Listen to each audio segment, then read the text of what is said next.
Hi friends, welcome to the A-List, highlighting the industry's very best. I'm Ginger Curtis with Urbanology Designs, and today we have a special guest, Matthew Tirschwell from Tirschwell and Company. He is a fantastic, I'm going to say phenomenal lighting designer. So welcome. Thank you, so glad to be here. You have a really unique story in how you got started in the industry. Tell us about that.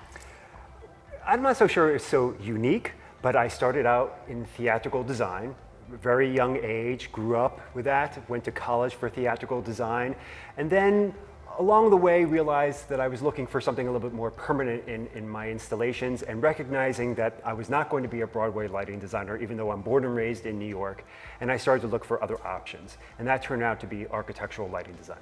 Okay, so architectural lighting design, very niched sort of expertise that you have. So tell us a little bit about your brand and what you would want a potential client to know about you. So a lot of the work that we do is really focused on high-end residential work, and we do commercial work as well. But I would say the number one thing that I would like clients to know is that we are unlimited. And what I mean by that is that we go down crazy, unusual paths to come up with solutions. We don't start with, oh, let's just put in some downlights.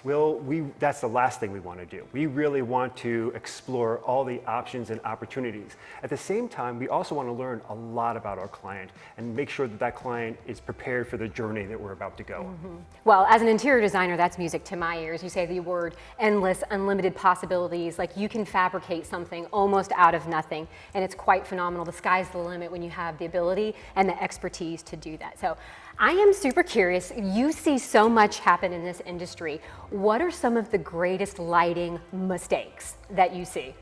Oh, where does one begin? Well, when coming to us as a lighting designer, oftentimes people come to us way too late in the process. Mm-hmm. And that can be when the project's almost done to when they're about to start sheetrocking. And that's really too late in the process for us to get involved. We like to be on, usually if you're building a new home, we want it to be sort of at plan lock. That sort of time is a great time. And so that clients, so we can have that discussion, have that dialogue. To do it in a rush, I imagine if you had a new house, new construction, and everything's done, and you're like, here, you're like, it's hard, it's harder. Hard. And by the way, they're moving in a week. So we like to have that because there's the aesthetic side, which is very important, but then there's also the technology side. How is the lighting going to be controlled? And those two want to play together, and it's a little late when you're so far down the road. The other thing that I would say that a lot of people do, and going back to downlights, is that people think that that's the only tool that we have.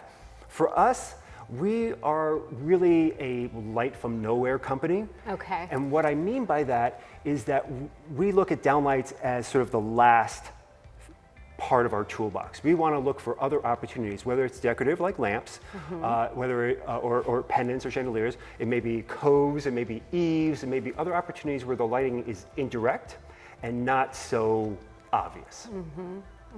You had a project, you had a restaurant project that was quite stunning, and there was a review that was written up, and it was something like, the lighting is coming from everywhere and nowhere.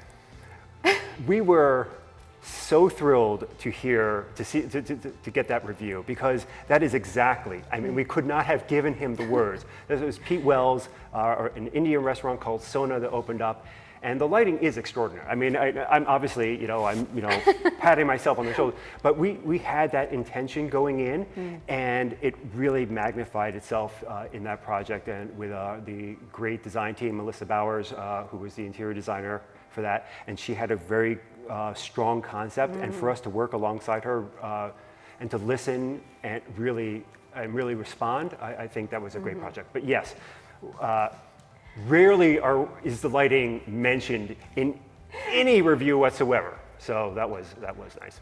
That's amazing. Well, job well done. You know, I want to ask you a question on that note. What is your personal preference for the color of lighting in your home when we're talking about cool and warm? And this is a question that comes up often because there's the daylight and there's the overly warm and things look orangish yellow. What do you prefer?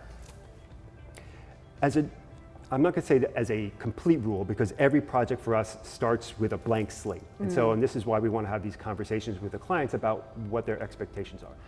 But as a baseline, we'll start with 2700 degrees Kelvin or warm white often for the majority of the areas. But the kitchen and the dressing rooms are the two areas that we bring it up to around 3000 degrees Kelvin. And even with the option of going a little cooler than that. And that is because in a 2700 degree Kelvin temperature, you can't see your blues. You can't see your greens. You can't see the differentiate between the blues and the blacks. There's something else that gets a little bit more technical about CRI, which is color rendering index, which is a painful terminology. But let's just say this. The higher the number, closer to 100, the better off you are. So if you're in the 90s, you're great. You're in the 80s, not so great. It's a question that comes up often, and a lot of times people don't understand what 2700 Kelvin means, but they understand soft white, warm white, daylight, those colors. So I think you described it very, very beautifully for us. So Matthew, I can't thank you enough for being here. Matthew is incredibly talented. He's a wise businessman, and he knows lighting forward and backward. It's quite impressive. So thank you again for being here. Oh, my pleasure, and thank you so much for having me. Absolutely.